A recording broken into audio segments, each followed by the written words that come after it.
Russia affirms its opposition to adopt any international resolution on the situation of chemical weapons in Syria under the UN Chapter 7.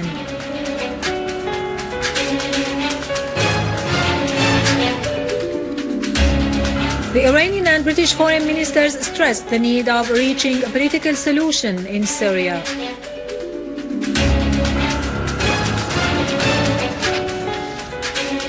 Jabhat al-Nusra-linked terrorists are eliminated and their hideout is destroyed in Deir Zor.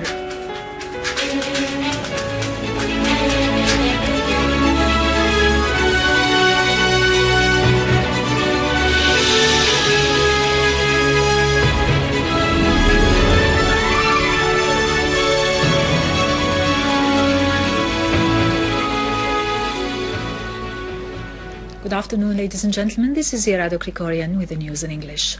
Russian Deputy Foreign Minister Sergei Ryabkov has criticized as illogical the American attempts aimed at pushing the UN Security Council to issue a resolution threatening Syria. Addressing the Russian Duma Council's members, Ryabkov affirmed that the international resolution cannot stipulate the use of force under the UN Chapter 7. He pointed out that the Syrian side has proved in its step to join the Chemical Weapons Prohibition Treaty its good intentions. Ryabkov said that the UN experts team will head to Syria tomorrow, expressing Russia's satisfaction over this measure as its earnest calls for the return of the UN inspectors have thus been heard. But also on August 22nd, On his part, Russian Deputy Foreign Minister Gennady Gatilov has reiterated his country's stand that there is no alternative to a political settlement to the crisis in Syria. The Russian Foreign Ministry said Gatilov has affirmed during the meetings he held on the sideline of the UN General Assembly's sessions that a political solution in Syria represents the first precondition for stability in the region.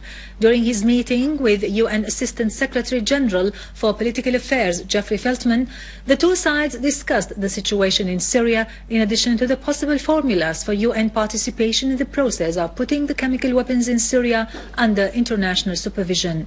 Gatilov and Feltman said the agreement reached by the Russian Foreign Minister Sergei Lavrov and his American counterpart John Kerry in Geneva offers a real chance for a diplomatic settlement for the crisis in Syria.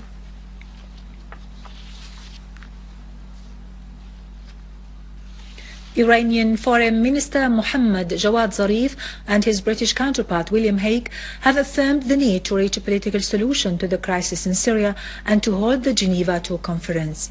The Iranian news agency said the talks between the two ministers during their meeting in New York yesterday on the sideline of the UN General Assembly session focused on the Iranian nuclear program, the developments in Syria and the Geneva II conference. Iranian Assistant Foreign Minister for Arab and African Affairs Hussein Amir Abdullahian has criticized the states and sides that encourage a military action against Syria. He said the ongoing support rendered by certain sides for Takfiri groups and terrorist acts inside Syria poses a real danger that threatens the region and the world as a whole. Abdullahian praised Russia's positive stance towards the crisis in Syria, which calls for adopting political and democratic solutions in dealing with the crisis. He condemned the attack by terrorist and extremist groups that targeted the Russian embassy premises in Damascus recently. In doing this, the terrorists have made it clear to all the reality of the events on the Syrian arena, Abdullahian added.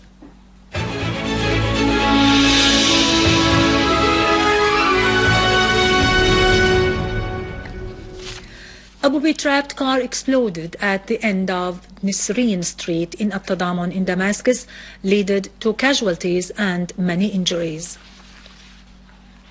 Our army units have eliminated a number of terrorists, some of whom belonged to the so-called Islamic State of Iraq and Levant, during operations that targeted their hideouts and gatherings in Deir Zor and its suburbs.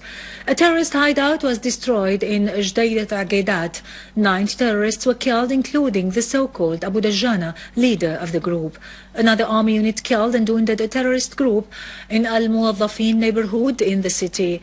Meanwhile, a number of terrorists were killed when an explosive device blew up as they were trying to plant it in Al-Arfi neighborhood in Deir Zor.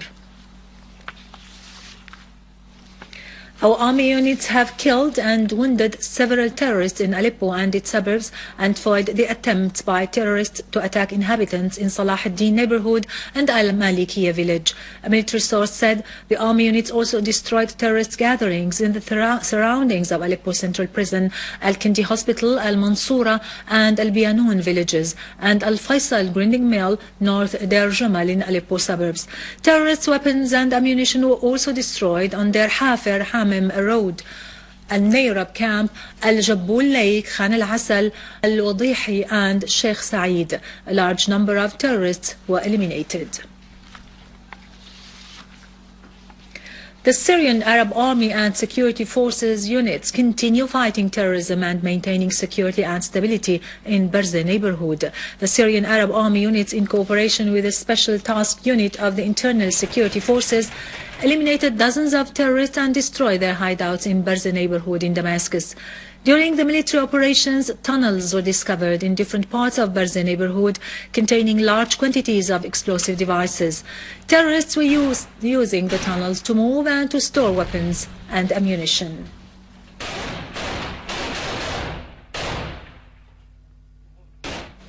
People in the town of Nawa and in Al-Mleha al-Sharqiyya in Dar'a pledged during the meeting with the governor and the secretary of Al-Ba'ath party branch to kick off the armed men from their villages as joint committees were formed during the meeting to provide the needs of the people as soon as possible.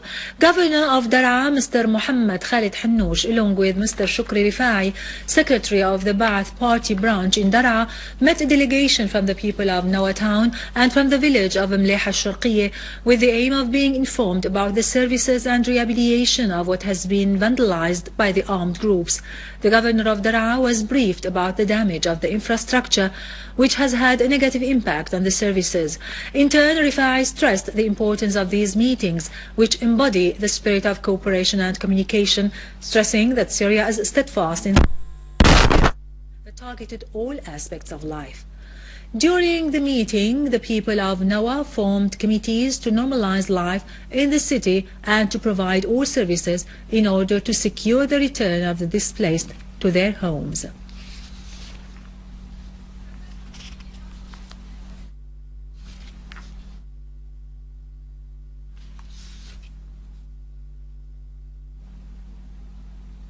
In Al-Qusayr, in Homs countryside, where the Syrian Arab Army has restored security and stability, students started returning to their schools after all the requirements of the educational process had been made available by the government. Dozens of students in Al-Qusayr of Homs countryside returned to their schools after the army restored security and stability to the town. Several efforts of the government institutions were combined to ensure the success of the educational process and the start of a new school term by the rehabilitation of some schools and by providing all the requirements.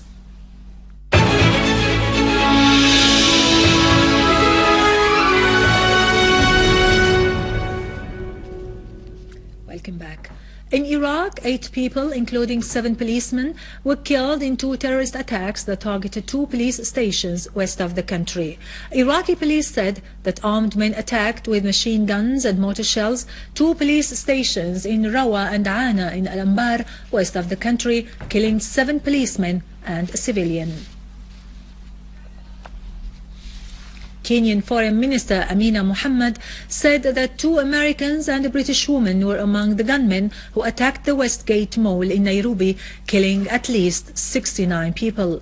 Today morning, the exchange of fire was renewed in the mall after authorities announced yesterday that it had maintained control over it. Meanwhile, Kenyan security sources said that special forces were still fighting 1 or 2 militants holed up inside the mall. The Kenyan Interior Ministry had earlier announced that it had freed all the hostages, while the Somali Youth Movement, which assumed responsibility for the attack, said that its armed men were still holding a number of hostages. With this, we end our news for today. Thank you for watching. For more details about Syria and the region and to view this bulletin again, you can always visit our website in English, syriaonline.sy. Now to latest business and market news with Nariman Qassam after a short break.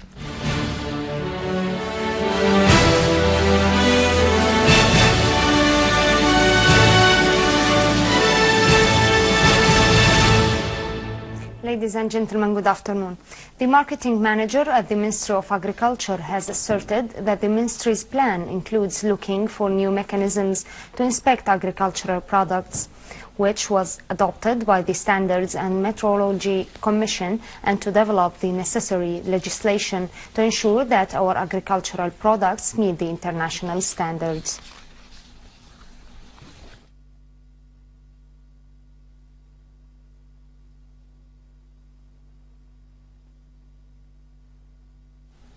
The Ministry of Economy said that the decision of preventing vegetables export helps reduce the prices, as prices are expected to climb 50% if vegetables are exported. The Ministry also added that this decision came to cover the local market with sufficient quantities of vegetables in the interest of citizens. A global exchange company has been established in Syria with a capital of $20 million. Special sources which reported this added that a financial facility with a capital of 1 billion Syrian pounds for trading at the Damascus Securities Exchange has been established too. The Center of Industrial Research has announced that it is continuing to provide the companies and the industrial establishments of the private and public sectors with basic services in order to develop the industrial products and keep their competitiveness, both locally and internationally. On the other hand, the director of the center said that the center has a good laboratory base for multi-purposes to cover the industrial needs.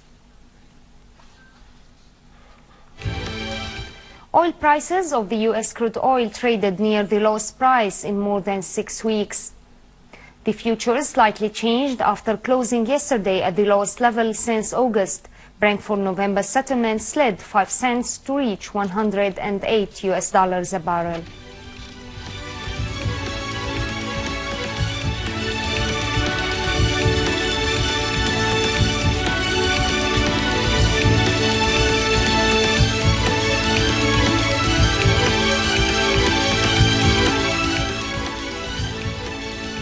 U.S. stocks fell, with the Standard & Poor's 500 index having the longest retreat in a month, as financial shares slumped and investors watched speeches from the Federal Reserve officials for clues on monetary policies. European stocks erased their advance, while Japanese shares fell, with the Topix index retreating from a 2-month high.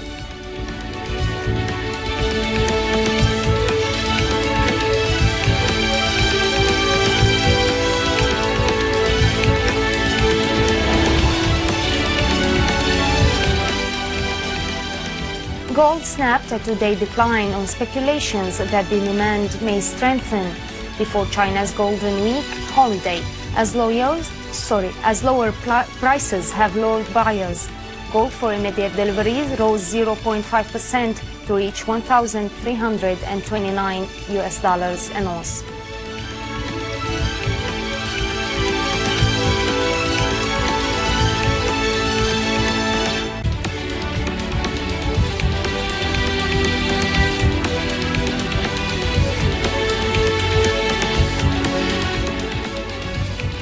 The US dollar snapped a 2-day advance against the euro as the US government moves closer to a shutdown, with lawmakers wrangling over the debt limit and markets gauging the path for monetary policy.